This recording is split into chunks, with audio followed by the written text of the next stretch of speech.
তাই তো, তখন মতো যুবকের লাগে আমি ওয়াজ করি, এই মুরব্বী করে ওয়াজ শোনাই নাকি এখন? এগুলোর মধ্যে এমনি মরণের ভয় ঢুকছে, নামাজ এমনিই পড়ে, দিনের রাস্তায় এমনিই চলে, কি বাবা তোমার দরকার এখন ওয়াজ শোনা। এদিকে আমার দিকে একদম খুব গভীর দিকে তাকায় থাকে, টাস করে কথা জিজ্ঞেস করে ফেলবো, যদি উত্তর দিতে পারো তাহলে বুঝবো ভালো শ্রোতা, নাইলে শরম দিয়ে ফেলাম কিন্তু। মাহফিলে যে আসলাম, আমার এক উস্তাদ বলতেন যে নিয়ত বেশি করবেন তো সওয়াবও বেশি, কারণ রাসূল আরবি বলেন ইন্নামাল আমালু, সহিহ বুখারীর বর্ণনা, একদম শুরুর হাদিসটাই এটা। নবী বলেন ইন্নামাল আমালু বিন্নিয়াত, প্রত্যেকটা আমলের ফলাফল নির্ভর করে কিসের উপরে? আমি মাহফিলে আসার সময় যদি নিয়ত বেশি হয় তাহলে সওয়াবও বেশি হবে। যেন মাহফিলে আসার সময় এক নম্বর নিয়ত করবেন যে ওই মজলিসে যাচ্ছি কিছুক্ষণ গুনাহ মুক্ত সময় কাটানোর জন্য। বলেন এক নম্বর নিয়ত কি? দেখছেন কথা কয় না সবাই। মাহফিলে আসার এক নম্বর নিয়ত কি হবে? গুনাহ মুক্ত সময় কাটানোর জন্য এখানে আসলাম। কারণ এখানে যারা আছি আলহামদুলিল্লাহ আমাদের মধ্যে গুনাহ হওয়ার সম্ভাবনা তুলনামূলক কম, ঠিক না ঠিক? কারণ আলহামদুলিল্লাহ এখানে বসে কেউ মিথ্যা বলে না, এখানে বসে কেউ চুরির চিন্তা করছে না, এখানে বসে কেউ দুনিয়াবি বাজে চিন্তা করতেছে না, গুনাহ হওয়ার সম্ভাবনা কম। এক নম্বর নিয়ত এটা। যে কোনো মাহফিলে যাবেন এক নম্বর নিয়ত এটা। দ্বিতীয় নম্বর নিয়ত করবেন মাহফিলে যাচ্ছি উলামায়ে কারাম আসবেন, নবীর ওয়ারিস আসবেন। নবী বলেন ইন্নাল উলামা ওয়ারাসাতুল আম্বিয়া, উলামায়ে কারাম নবীদের ওয়ারিস, নবীদের উত্তরসূরি। তো উত্তরসূরিরা সাধারণত সম্পদ পায়, আমরা উলামায়ে কেরাম নবীর সম্পদ পাইছি। নবী বলেন না ওয়া ইন্নাহুম লাম ইউওয়ারিসুনা দিনার ওয়ালা দিরহামা ইন্নাহুম ইউওয়ারিসুল ইলমা।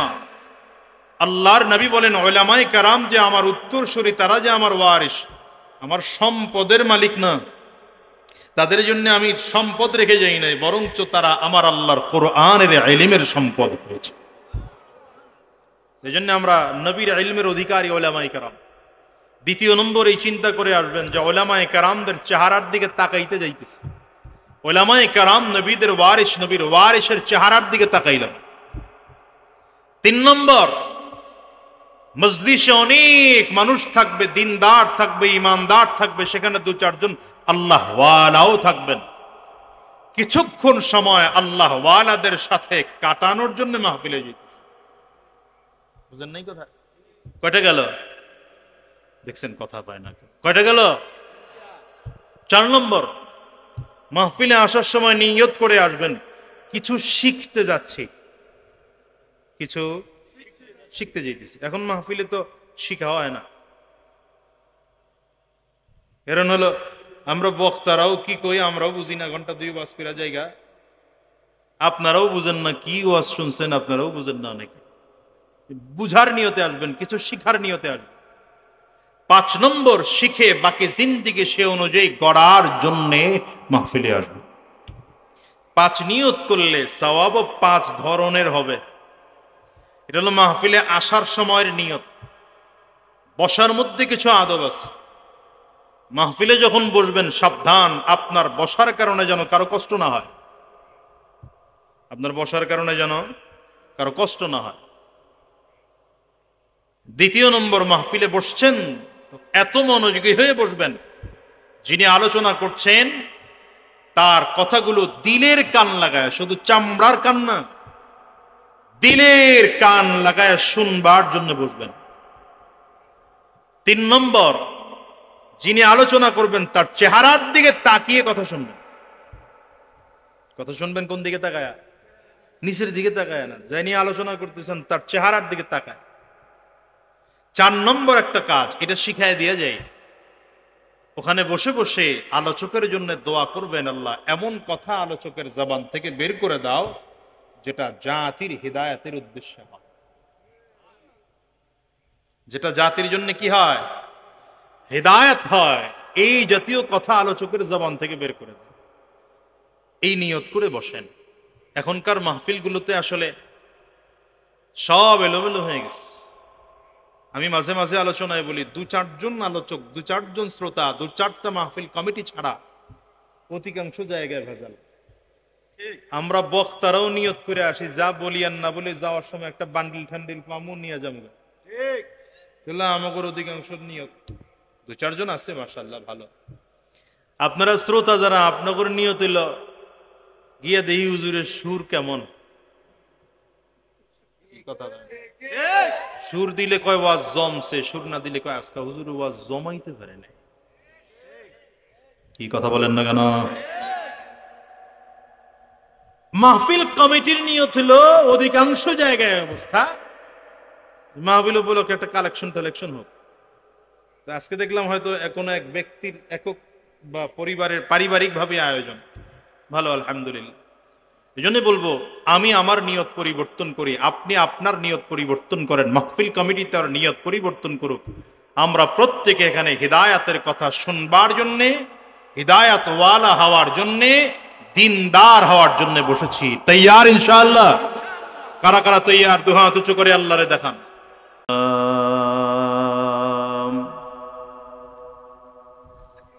اللهم صل على محمد وعلى آله وصحبه وسلم تسليما كثيرا كثيرا. أما بعد فأعوذ بالله من الشيطان الرجيم. بسم الله الرحمن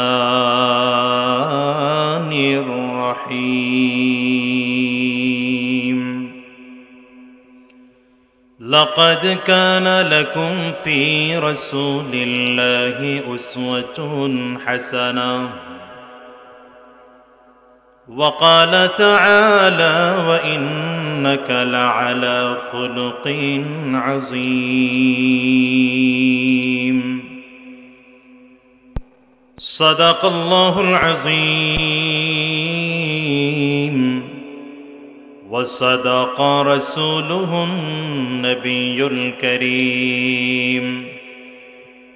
ونحن على ذلك من الشاهدين والشاكرين والحمد لله رب العالمين.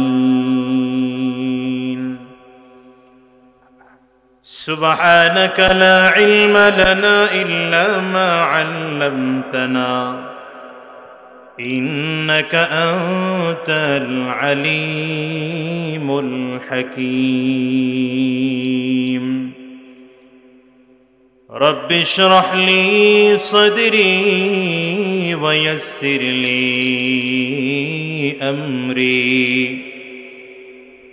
واحلل عقدة من لساني يفقه قولي. لا إله إلا الله. জোরে জবান খুলে আওয়াজ দিয়ে সকলে মিলে লা ইলাহা ইল্লাল্লাহ। জোরে, সবাই এখনো জবান খুলেন নাই, সকলে জবান খুলে লা ইলাহা ইল্লাল্লাহ।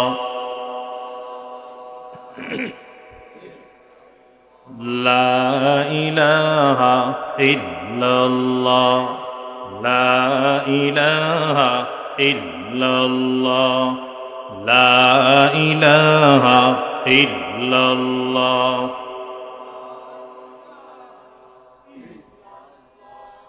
লা ইলাহা ইল্লাল্লাহ। লা ইলাহা ইল্লাল্লাহ। লা ইলাহা ইল্লাল্লাহ মুহাম্মাদুর রাসূলুল্লাহ।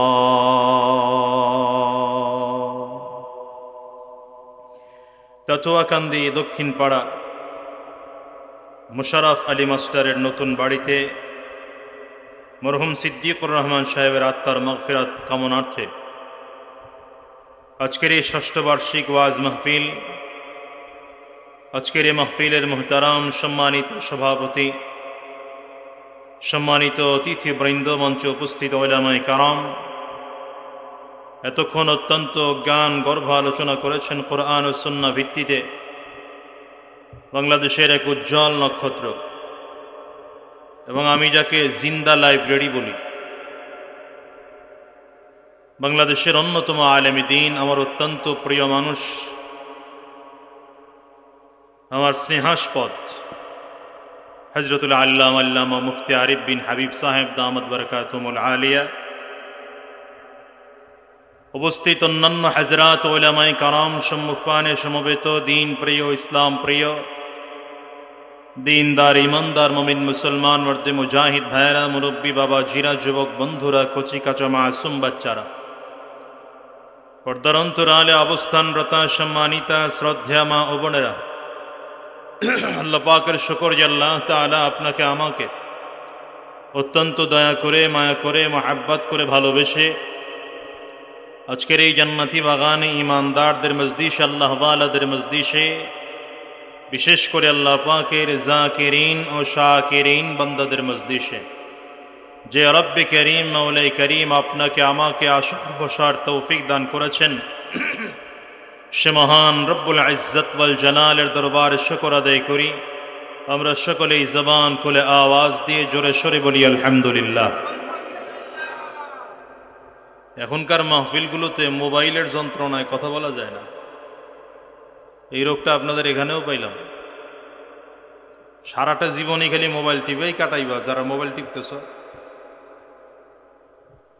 এখানে কোরআন সুন্নাহর কথা হচ্ছে, এখন তো কিছুক্ষণের জন্য এটা রেখে দেওয়া যায়, সব রেখে দেন, যাদের হাতে মোবাইল আছে সবগুলো রেখে দেন। হাতে ধরে ভিডিও করা লাগবে না, আপনার দরকার নেই ভিডিও করার জন্য, এতগুলো মিডিয়ার লোক আছে, ওরা করতে থাকুক ওদের কাজ, আপনি মনোযোগী হয়ে শোনেন। আমি মাঝে মাঝে আলোচনায় বলি যে আমার মাহফিলের শুরুর দিকে যখন বয়ান করতাম 2008-09 দিকে, তখনকার মাহফিলে শ্রোতাদের দিকে তাকাইলে শ্রোতাদের চেহারায় রূহ ভেসে আসতো, ভেতরে যে রূহ আছে, অন্তত কথাটা শোনার মতো অবস্থা আছে। এখন রূহওয়ালা মানুষ খুঁজে পাই না, সব আর্টিফিশিয়াল মনে হয়। এই জন্য যারা বসেছেন খুব মনোযোগী হয়ে বসবেন ইনশাআল্লাহ, কম কথা বলবো, লম্বা সময় নয়। রাসূলুল্লাহ সাল্লাল্লাহু আলাইহি ওয়াসাল্লামের জীবনের কথা ছিল খুব কম। আবার ধরছো কেন তুমি মোবাইল? রাখো, তোমার বাচ্চার বয়স হয়েছে তোমার মোবাইল ধরার? হ্যাঁ, তোমার বয়স কত? কত কনা কত কত জিগেছি কস না? 10-12? এই 12-14 বছরের ছেলেরে মোবাইল দিছে কে? তোমার হাতে মোবাইল দিল কে? এটা 18 বছরের আগে কোনো বাচ্চাদের হাতে মোবাইলই দিবেন না। আর মোবাইল দিলে বাচ্চাদেরকে মোবাইল ব্যবহার করতে শেখাবেন। আমাদের দেশে মোবাইল চালানো মানে বুঝেই হলো ইউটিউব আর ফেসবুক আলাইহিস সালাম। কি কথা কর না কেন? মাওলানা গুগল রহমতুল্লাহ আলাই, এগুলোই বসে বসে টিপতে থাকে খেলে।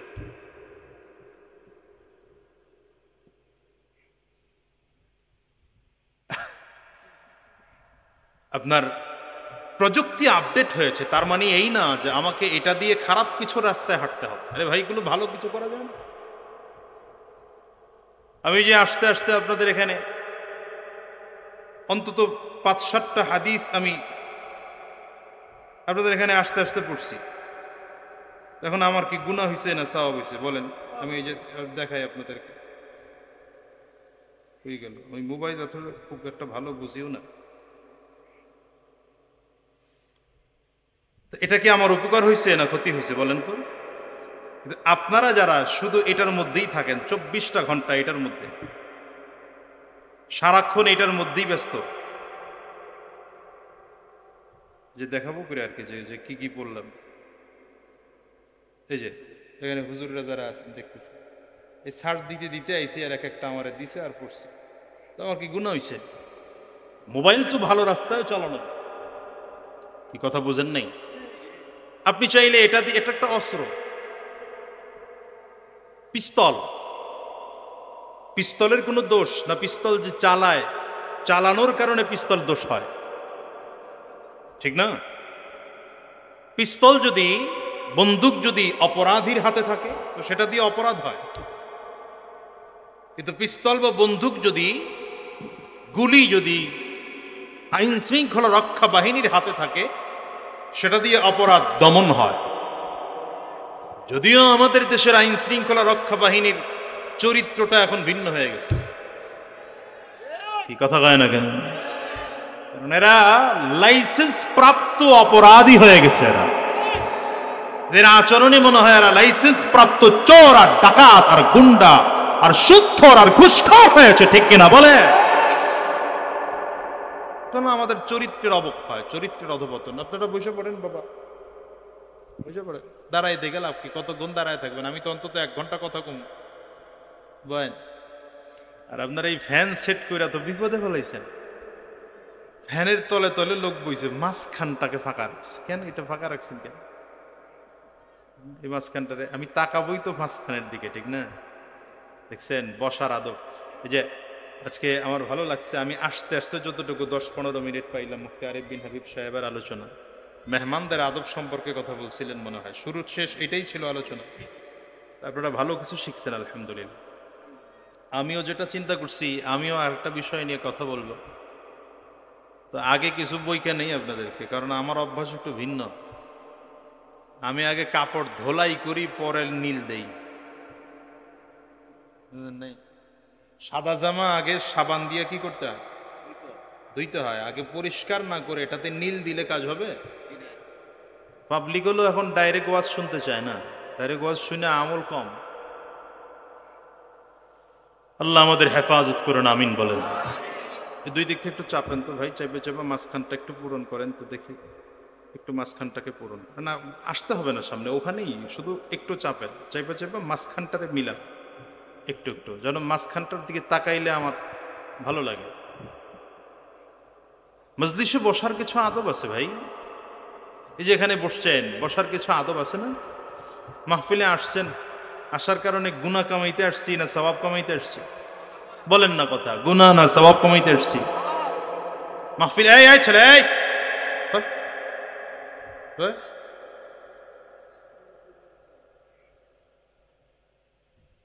সামনে, এটা সামনে,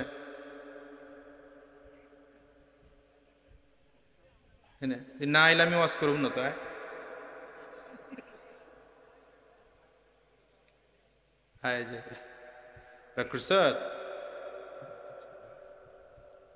মাশাআল্লাহ, এই তো তখন মতো যুবকের লাগে আমি ওয়াজ করি, এই মুরব্বী করে ওয়াজ শোনাই নাকি? এখন এগুলোর মধ্যে এমনি মরণের ভয় ঢুকছে, নামাজ এমনি পড়ে, দিনের রাস্তায় এমনি চলে, কি বাবা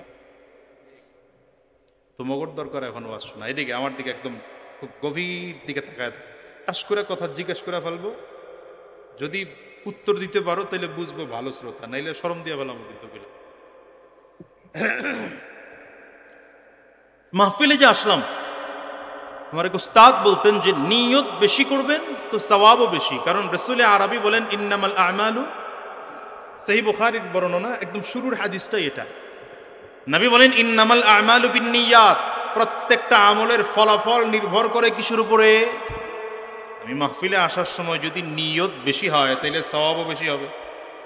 যেন মাহফিলে আসার সময় 1 নম্বর নিয়ত করবেন যে ওই মজলিসে যাচ্ছি কিছুক্ষণ গুনাহ মুক্ত সময় কাটানোর জন্য। বলেন 1 নম্বর নিয়ত কি? দেখছেন কথা কয় না সবাই। মাহফিলে আসার 1 নম্বর নিয়ত কি হবে? গুনাহ মুক্ত সময় কাটানোর জন্য এখানে আসলাম। কারণ এখানে যারা আছি আলহামদুলিল্লাহ আমাদের মধ্যে গুনাহ হওয়ার সম্ভাবনা তুলনামূলক কম, ঠিক না ঠিক?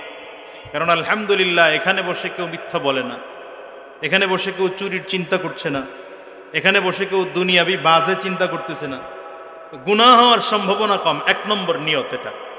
যে কোনো মাহফিলে যাবেন 1 নম্বর নিয়ত এটা। 2 নম্বর নিয়ত করবেন মাহফিলে যাচ্ছি উলামায়ে কারাম আসবেন, নবীর ওয়ারিস আসবেন। নবী বলেন ইন্নাল উলামা ওয়ারাসাতুল আম্বিয়া, উলামায়ে কারাম নবীদের ওয়ারিস। নবীদের উত্তরসূরি, তো উত্তরসূরিরা সাধারণত সম্পদ পায়। আমরা উলামায়ে কেরাম নবীর সম্পদ পাইছি। নবী বলেন না, ওয়া ইন্নাহুম লাম ইউওয়ারিসুনা দিনার ওয়ালা দিরহামা ইন্নাহুম ইউওয়ারিসুল ইলমা। আল্লাহর নবী বলেন, উলামায়ে কেরাম যে আমার উত্তরসূরি, তারা যে আমার ওয়ারিস, আমার সম্পদের মালিক না। তাদের জন্য আমি সম্পদ রেখে যাই নাই, বরঞ্চ তারা আমার আল্লাহর কোরআনের ইলমের সম্পদ হয়েছে। এই জন্য আমরা নবীর ইলমের অধিকারী উলামায়ে কেরাম। দ্বিতীয় নম্বর, এই চিন্তা করে আসবেন যে উলামায়ে কেরামদের চেহারার দিকে তাকাইতে যাইতেছে। উলামায়ে কেরাম নবীদের ওয়ারিস, নবীর ওয়ারিসের চেহারার দিকে তাকাইলাম।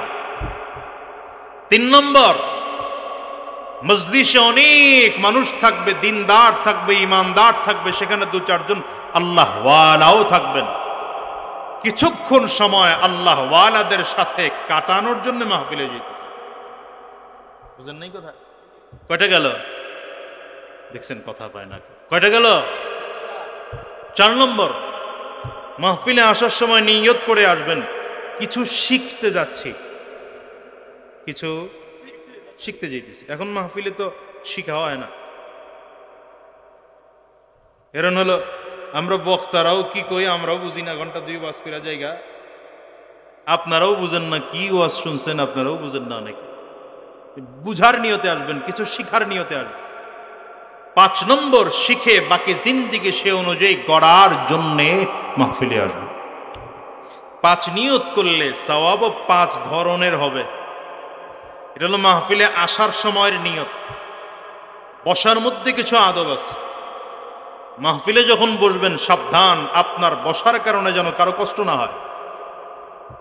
আপনার বসার কারণে যেন কারো কষ্ট না হয়।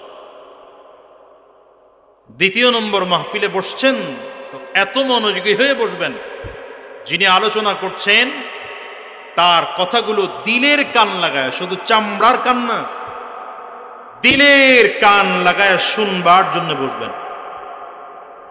3 নম্বর, যিনি আলোচনা করবেন তার চেহারার দিকে তাকিয়ে কথা শুনবেন।